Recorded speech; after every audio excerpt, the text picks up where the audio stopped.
Hey guys, and welcome back to the Kobi Simmat audio experience.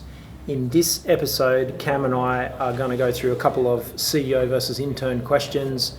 I hope you enjoy them. So if you're somebody who's thinking about improving your career, someone who's thinking about making your next move, you've got a problem as to where do I go, what do I do, where do I go with this? You can always reach out to me with questions. So let's see how we go with this episode.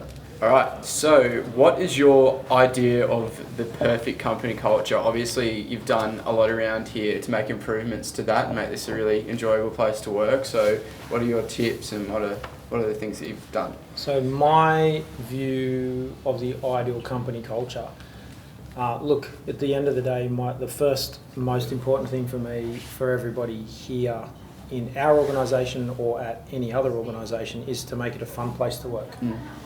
It's work, obviously, so work's in there, fun place to work. So work comes with a lot of negative connotation. So lots of people talk about, actually, if you're doing what you love, you'll never work a day in your life. So a lot of employees go to organisations or do jobs out of a sense of obligation. I need to earn some money to pay my rent, save up for holidays, buy shit that I want. It's not necessarily, for most people, it's not necessarily the thing that they really love doing, because they get their money and they go do what they really love doing. So from a company culture perspective, acknowledging that, I think is the first thing.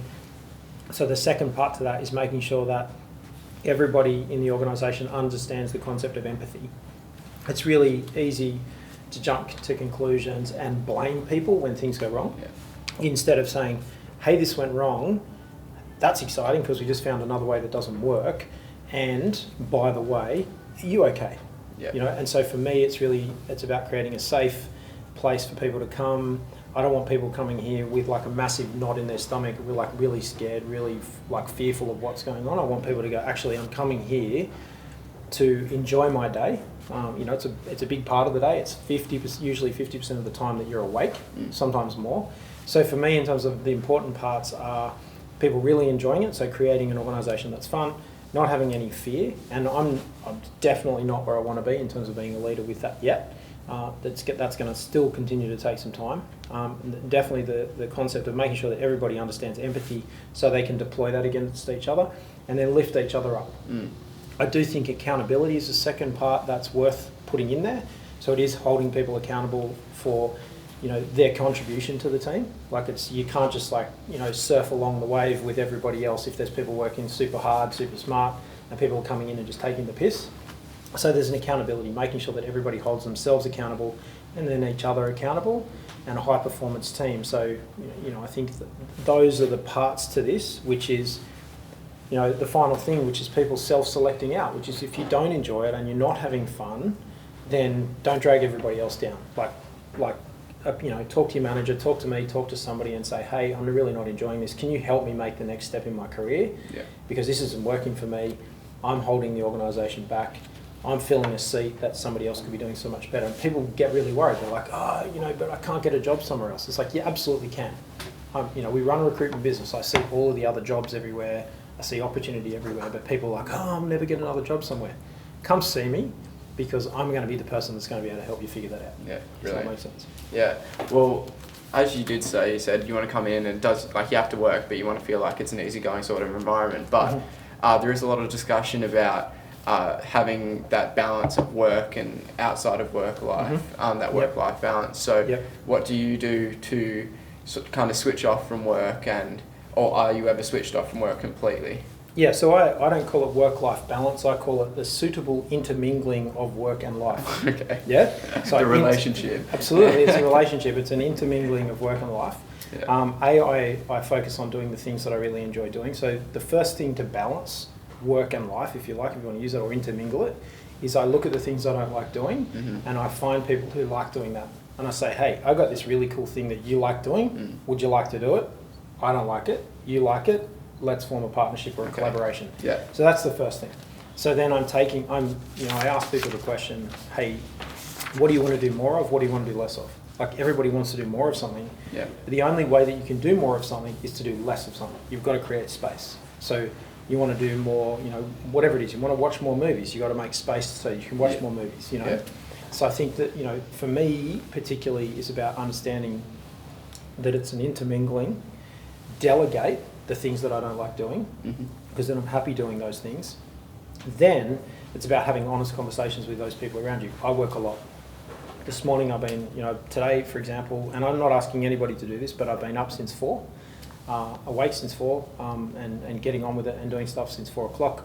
I'll probably wrap up tonight about 10:30, 11 o'clock. Mm-hmm. I don't ask anyone to do those obnoxious hours, but in amongst that, had breakfast with the family, Yeah. talk to the dog. I've got soccer training, so I'll stop for a little while, go home, go down to the kids' soccer training, do that, come back, do some more work, maybe sit and maybe there'll be a Netflix thing on the television in the living room. I might sit, watch that for a little while.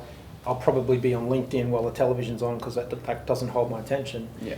But it's really important to be delegating the things you don't like doing, because then you just don't stop because you're doing what you love. Yeah, okay. And in saying that, do you have any tips for others for effective time management?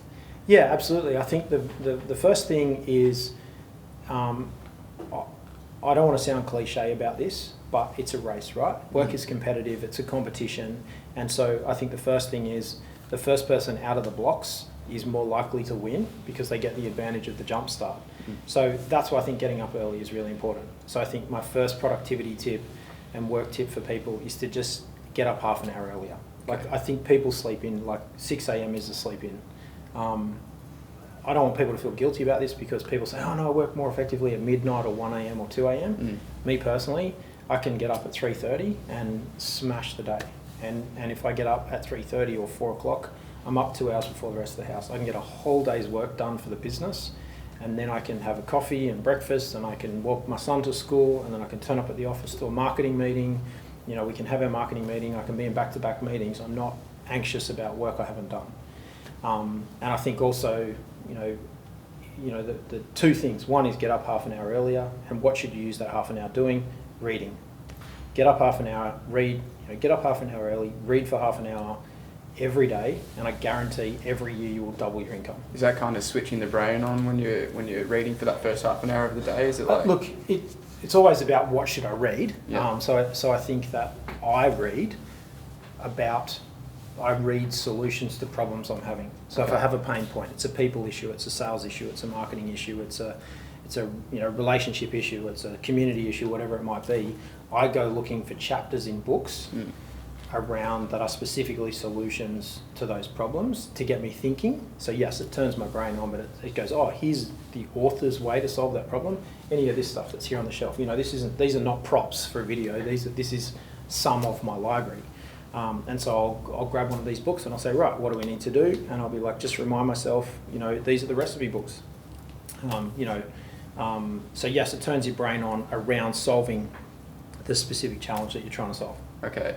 I just have to know, if you're up from 3 a.m. and going to bed at 10:30, how many cups of coffee are you drinking in that day? I try to only drink 2 single shots. Yeah, okay. Yeah, That's pretty absolutely. good. And black tea, That's pretty good. I tell you what happens, if I go to 4 shots of coffee in a day, my memory starts collapsing. Yeah, okay. So I get to the end of the day and I forget names, and I have mental blanks. Right. So for me, it's like I've naturally got energy.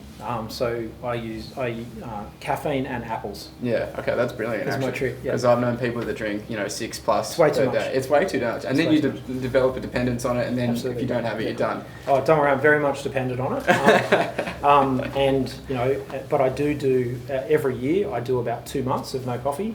So I'm probably due for a month without caffeine. Okay. My brother's actually doing it right now, so he's on a month without coffee. So he started a week and a half ago, massive headaches and those sorts of things. Yeah. But I think it is good to do that detox.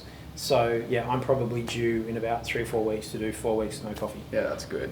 What skills do you consider most important in the workplace and for working within a team? The first one is communication. Like the most common complaint, most common pain point in most organisations that I've worked with over the years is a lack of good communication skills. So I think the first one is understanding communication is a two-way street. So it's about hearing people. It's not about listening. They say, oh, you've got to have good listening skills. It's not about good listening skills, it's about good hearing skills. So you can actually hear people. And so I think the second skill which touches on that is empathy. Yeah. So it's learning what empathy is, learning what empathy means, so that you can empathise with someone, you can adjust, so that because it is a team approach, and it's about the team is greater than the sum of the parts. you've got part one, part two, 1 + 1 = 2, but a team truly performs when you've got 1 + 1 = 4 or 5 or 6. Yeah. It's the multiplier effect. So you've got to be working on team skills, which is communication, it's empathy, it's starting to understand strengths and weaknesses, and as a team, not necessarily relying on the leader to say, hey, we need to plug that hole or fix that weakness or that's a strength. It's about understanding as a team how to do that and see someone's got a small part of their role where they're not high performance, Yeah. and starting to say, okay, let's draw some attention to that. The third skill is understanding you should always be focusing on working your strengths. Forget weaknesses. It's about raising that you have a weakness with your manager and saying, we need to hire into my weakness. Mm-hmm. Here's my strength. As an individual, understanding how your strength contributes to the team. But I think as a leader particularly, like a leadership management skill, is you just get everybody to do what they're super good at and super motivated to do. Yeah. And don't go, oh, right, we need to fix everyone's weaknesses. Yeah. Forget that. It's a waste of resources. Okay, brilliant. Just to finish up, what do you feel is the biggest strength of Best Practice right now? I think the biggest strength of Best Practice right now is we're in a really neat spot with becoming a badge brand or a trust brand. So, one of the biggest strengths right now is our attention to detail on how much brand work we're doing in brand building and content marketing and content strategy. And I think that is the case, not because we're trying to get more exposure, but the amount of knowledge that we're imparting on people and helping people with for free is part of that journey. Yeah. So 96% of the time we're focusing on just helping people and it's all free. Yeah. And then 4% of the time we're focusing on sales and revenue and profit and all those kinds of things. And I think from a best practices business perspective, how that plays out in the generation that comes after me. This is an infinite game, and this brand is hopefully going to be around for hundreds of years. Yeah. And I won't be here. I'm just setting up my legacy. Yeah, absolutely. Well, thank you for that. That's all my questions. No worries at all. What so in terms of you coming and joining us and, Yeah. and in your couple of days so far of your internship, Mm-hmm. what have been 2 highlights for you so far? Oh, just kind of coming in and getting to experience, because this is my first sort of experience being in an office, but it doesn't really feel like an office to me. Like as you said to Luke before, it feels like just come in and I feel like you come in and do whatever you want to do and work on the strengths. Like today, for example, I've never touched Photoshop in my life, but I've always wanted to kind of learn it because it's a skill that like a lot of companies put on their requirements list. So that was an advantage for me to be able to come in today and work on that skill. That was one. And then just learning new skills every single day. Like the Hootsuite I did last week, it was my first day and Ness just went straight into, go and learn this, go and learn that, and giving you the confidence to be able to do, like I did some social media posts last week and I scheduled them, and it was really cool to have that responsibility just on the very first day of the internship. Yeah, so there are other skills that you talked about, they're on the list, they're not super high on the list, but one is super amount of trust, which is like I trust everyone from the get-go, and trust gets eroded. Not like, wait until I trust you and you can do this, I'm like, go for it.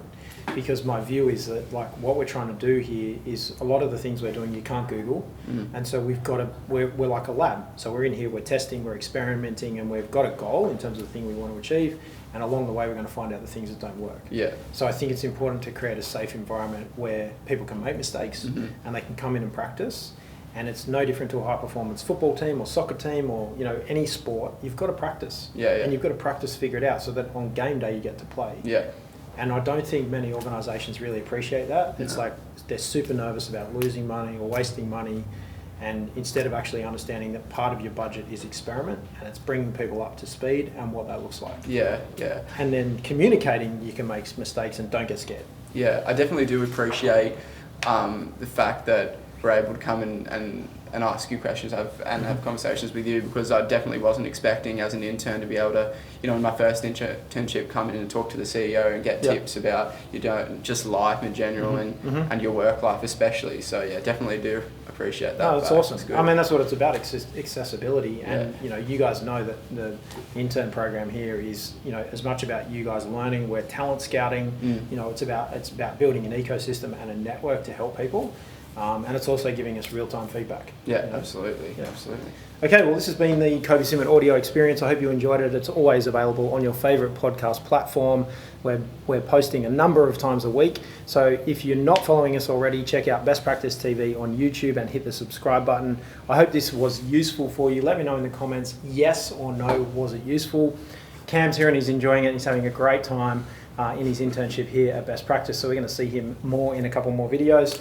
And I hope to see you right here next time on the Kobi Simmat audio experience, or hear me next time on the Kobi Simmat audio experience. And if you're watching this live on LinkedIn, make sure you're turning on your notifications so you can get all of the posts from Best Practice. Bye for now. See ya.